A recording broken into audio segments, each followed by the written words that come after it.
मानव इतिहास की सबसे अनोखी आध्यात्मिक परंपराओं में से एक है। ये केवल वास्तुकला नहीं, बल्कि श्रद्धा, स्मृति और दर्शन का संगम है। इसकी शुरुआत होती है भगवान गौतम बुद्ध से। उन्होंने जीवन भर लोगों को दुख, करुणा और मुक्ति का मार्ग सिखाया। जब उन्होंने कुशीनगर में महापरिनिर्वाण प्राप्त किया, तब उनके शरीर का अंतिम संस्कार किया गया। लेकिन उनके अनुयायियों के सामने एक प्रश्न था, उनकी स्मृति को हमेशा के लिए कैसे सुरक्षित रखा जाए।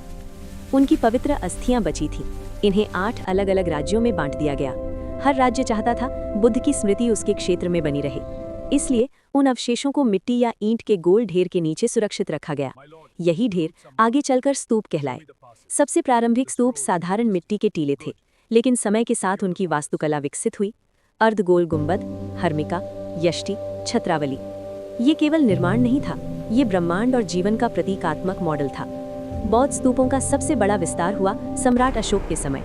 कलिंग युद्ध की भयावहता देखकर उन्होंने शांति का मार्ग अपनाया और बुद्ध के संदेश को पूरे साम्राज्य में फैलाने का संकल्प लिया।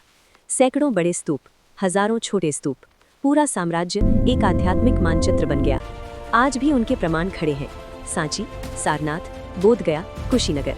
स्तूप निर्माण एक पवित्र प्रक्रिया थी।